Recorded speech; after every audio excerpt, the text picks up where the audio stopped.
Di lokasi konstruksi ditemukan peti mati misterius. Masih mengeluarkan cairan putih. Bahan peti mati ini bukan logam atau kayu. Ada yang bilang itu akan membawa nasib buruk. Sementara semua orang berdebat, kecelakaan itu tiba-tiba terjadi. Jangan sentuh. Ketika peti mati dipindah, cairan itu keluar dari dalam. 1 detik kemudian, petir mati jatuh ke tanah. Kemudian ada asap hijau keluar. Semua pekerja ditelan asap hijau. Tadi, Buddha dan si gendut diundang ke sini untuk memeriksa petir mati. Mengatakan bahwa di gudang bawah tanah runtuh, sebuah lubang yang dalam muncul. Awalnya mereka hanya menerima duit untuk bekerja, tidak peduli yang lain. Sekarang melihat lubang yang sangat dalam ini, mereka seperti menemukan emas kuning. Karena lubang ini diperkuat dengan lumpur. Berdasarkan pengalaman bertahun-tahun, kalian berdua tahu ini adalah makam besar. Dengan cepat mereka turun ke bawah. Ketika melihat situasi di dalam gua ini, Buddha tidak berkedip mata.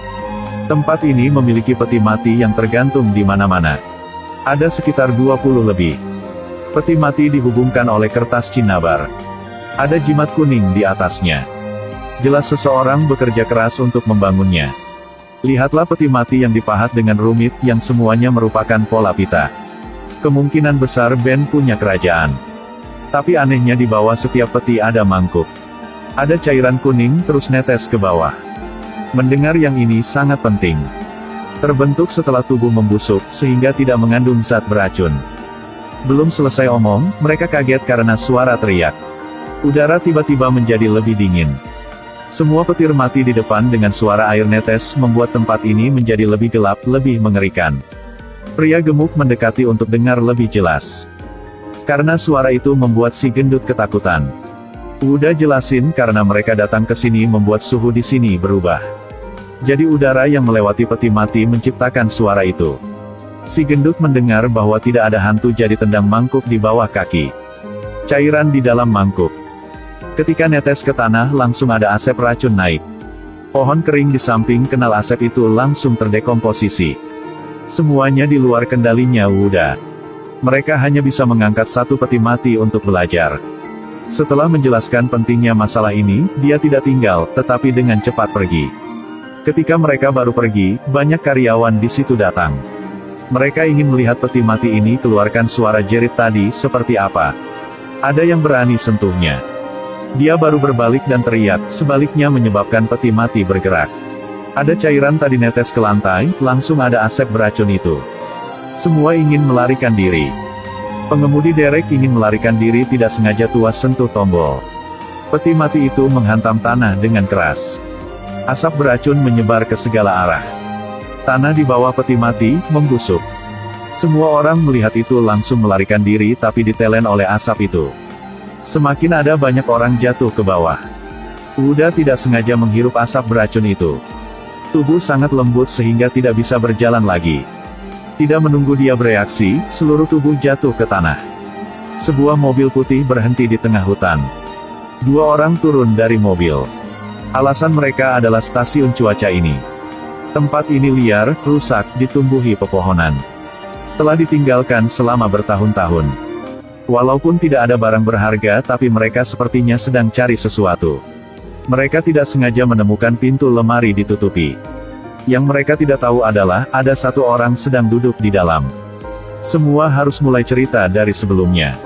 Buddha dan pria gendut menemukan peti mati di dalam sebuah gua bawah tanah. Selain itu menyebabkan asap beracun keluar.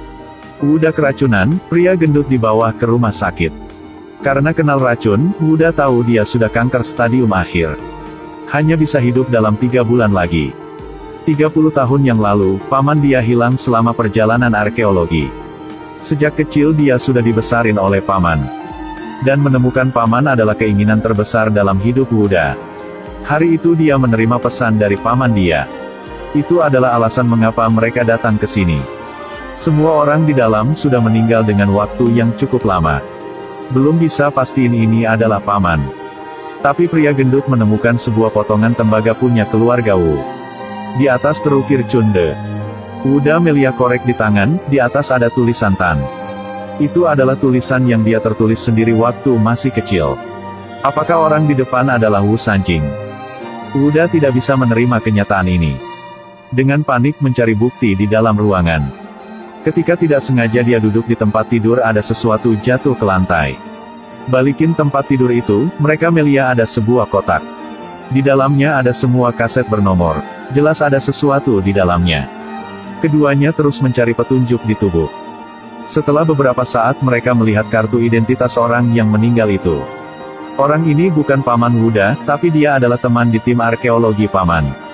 Kebetulan di bagian belakang foto KTP ada nomor 044. Wuda bawa semua kaset itu ke tempat dia. Semua rekam suara petir. Jelas ada yang sedang mendengar suara petir itu. Wuda mulailah mempelajari petir ini. Satu hari hujan deras, Wuda senang merekam suara petir. Dia menemukan beberapa petunjuk. Setelah membandingkan guntur 10 tahun yang lalu, itu persis sama dengan guntur yang baru saja dia rekam. Hasilnya bukanlah suatu kebetulan. Semakin memikirkannya, semakin menakutkan itu. Untuk mengklarifikasi fakta, Wuda dan si gendut mencari ke rumah Yang Daguang. Tempat-tempat ini seperti desa yang ditinggalkan, suram dan sunyi tanpa satu orang pun. Semua rumah di sini pintunya dikunci. Pasti tidak ada siapa. Hei kakek. Kau berjalan tanpa sentuh ke tanah, apa kau menakuti siapa? Kakek itu bilang rumah Yang Daguang di belakang bukit di depan. Tapi segera tersapu oleh banjir. Dia bilang lebih baik mereka jangan pergi. Katanya di sana yin sangat berat. Tapi mereka berdua bahkan lebih bersemangat. Hei Dut. Kita pergi. Makasihnya. Saya akan mencari Anda nanti.